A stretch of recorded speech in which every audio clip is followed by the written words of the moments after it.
الزمالك يفوز على فاركو 1-0 في واحدة من أقذر وأسوأ مستوى يقدمه الزمالك في التاريخ.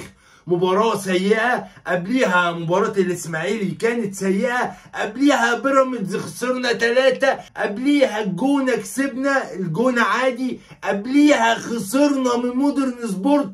الزمالك يقدم واحدة من أسوأ مستوياته مع كريستيان جروس. اعتقد عندنا كلام مهم جدا وهو تقييم لاعبي الزمالك وما يقدمه جروس في نادي الزمالك وحفله الانذارات. هو مش عادي جدا ان انا ما اخدش انذار واريح ماتش اللي جاي عشان عندي ماتش الاهلي؟ مش عادي جدا ان انا ما اخدش انذارات واحافظ على نفسي واجي في ماتش بتروجيت اقعد على الدكه عادي وابقى انزل كده لو الماتش يحتاجني بدل ما انا مش هلعب خالص؟ مين اللي بيفكر كده في نادي الزمالك؟ لازم يتحاسب. لا تنسوا الاشتراك، مهم جدا جدا في القناه، وفعلوا زر الجرس مهم جدا جدا جدا. طيب بسم الله الرحمن الرحيم. اعتقد ان الزمالك لم يقدم اي لمحات فنيه مع جروس. الزمالك يمتلك خط دفاع لا يجيد بناء الهجمه. الزمالك يفتقد عبد الله السعيد، في غياب عبد الله السعيد نادي الزمالك يفشل في الخروج بالكرة وتحضير الهجمة بشكل سليم. نادي الزمالك ما عندهوش باكات على اعلى مستوى تقدر تزيد هجوميا وبتعدي 1 ضد 1 وبتعمل اداء هجومي على اعلى مستوى. نادي الزمالك بيفتقد للاعب رقم 10 اللي بيهندل اللعب وبيستلم بين الخطوط وبيوصل الوينجات للمرمى. ده مهم جدا، ده انت مش عندك، فبتضطر الوينجات اللي موجوده في نادي الزمالك ان هي تنزل تستلم الكوره تحت. فلما بتنزل تستلم الكرة تحت بيبقى عندها مساحات جري هي مش هتعرف تعملها، لان الزمالك ما عندوش وينجات بتعرف ترقص 1 ضد 1، ولا زيزو ولا حمدي لما لعب ولا شلبي لما بيلعب ولا اي حد. مفيش وينج في نادي الزمالك بيعرف يرقص. نتمنى احمد الجفالي يقدر يعمل كده. فالزمالك ما عندهوش كل ده في نص الملعب. ما عندكش لاعب 8 بيشوط كويس وهجوميا ممكن تلعبه مهاجم تاني، ده مش موجود في نادي الزمالك. اذا انت عندك مشكله في الباكات النهارده والماتش اللي فات، وعندك مشكله في الوينجين، وعندك مشكله في الثلاثه بتوع نص الملعب. انت عندك كل دي مشاكل موجوده، وفي الاخر جاي تغيب لي 4-5 لعيبه عن ماتش بتروجيت اللي عملت ماتش كبير قدام الاهلي. متخيل؟ بتروجيت دي عملت ماتش كبير قدام الاهلي، فممكن بتروجيت تكسبك. فلو بتروجيت كسبتك او اتعادلت معاك فالفرق هيبقى بينك وما بين الاهلي 5 نقط او 6 نقط، وتخسر من الاهلي يبقى فرق 9 نقط او 10 نقط وخلصت وانفضها سيره في الدوري المصري. ماذا يفكر المسؤولين في نادي الزمالك ومن صاحب هذه الفكره ان احنا ندي اللعيبه اللي عندها انذارين نديهم انذار تاني علشان يجيبوا الماتش الجاي اللي هو ماتش بتروجيت اللي هو مش مضمون خالص خالص خالص؟ اعتقد غباء فكري في نادي الزمالك.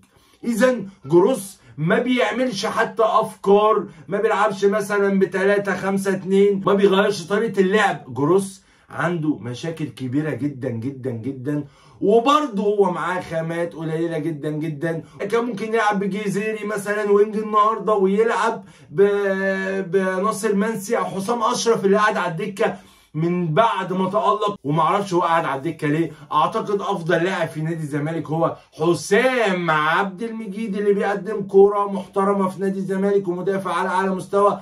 احمد حسام لسه عنده كتير وبيتخض وبيعمل مصباص وبيفقد الكوره. محمود جهاد لاعب ساذج، اخذ طرد في حوالي ربع ساعة، اخد طرد او تلت ساعة، اخد طرد في كورتين مش مستاهلين طرد، مش مستاهلين ان ناخد انذار، مش مستاهلين ان انا تاني ماتش مع الزمالك اغيب تالت ماتش. معرفش اللعيبة دي مخها فيه، مفيش حد بيكلمه بره، مفيش حد بيوجهه. كابتن الفرقة او قائد اللي في ارض الملعب ما بيكلمش اللعيبة ويتكلم معاهم ويديهم تعليمات في ارض الملعب. مفيش كبير في الفرقة من الاخر. اعتقد ان الزمالك يحتاج الى تفوير الخط الامامي ونلعب بزيزو 10 ونلعب بونجين مختلفين. اعتقد ان ناصر ماهر لما يرجع بالسلامه بعد ما حرمنا منه 3 ماتشات، ناصر ماهر لازم يلعب وينج، ويلعب وينج التاني احمد الجفالي، وزيزو يلعب 10، وتلعب في نص الملعب بدونجا ومحمد السيد او دونجا ومحمود جهاد. ده اللي انت تلعب بيه بعد كده. وجزيري مهاجم. المشكله مش في المهاجم، الزمالك ما عندوش مشكله في المهاجم. انت اديت المهاجم كام كرة النهارده؟ الجزيري ما جالوش ولا كرة النهارده. لو ناصر ماهر لو ناصر منسي لاعب او حسام اشرف لاعب ما بيجيلهمش كرات، ما بياخدوش كرات جوه المنطقه. ده صعب جدا جدا جدا. تقييم لاعبي الزمالك بعد الفوز على فاركو في فوز مجهول الهويه. اخذنا 3 نقط فقط فقط فقط، ولكن خسرنا كذا لاعب الماتش الجاي، وده هيأثر علينا فنيا لان انت ما عندكش دكه كمان. انت كمان ما عندكش دكه. يا ريتك عندك دكه فعندك فرقه ثانيه فتغيب 6 7 لعيبه الماتش الجاي عادي. محمد عواد 6 من 10، عنده مشكله الكرات العاليه اللي بيتعامل معاها والخروج من المرمى، اخرج ولا لا، وساعات بيتردد وساعات بيعمل مصايب. محمد عواد 6. حسام عبد المجيد 8 من 10. احمد حسام 6 من 10، كنت ممكن اديله 5 عادي. محمد شحاته 6 من 10. بنتايج 6 من 10. دونجا 5 من 10. محمود جهاد 3، وعايز اديله 0 وعايز اديله حاجات كتير جدا جدا جدا. لاعب ساذج. محمد السيد 6 من 10. خامه مبشره محمد السيد. محمد حمدي اللي واخدينه من انبي اعاره ولازم نلعب 40% من الدوري 0. زيزو 4 من 10. جزيري 5 من 10. منسي 4 من 10. كان في كرة انفراد لناصر منسي كان نفسي يتعامل معاها بشكل كويس. احمد محمود 3 من 10. مصطفى شلبي 1 من 10. رجل اللقاء حسام عبد المجيد بالتأكيد. جروس 0 من 10. الزمالك لم يقدم أي أداء.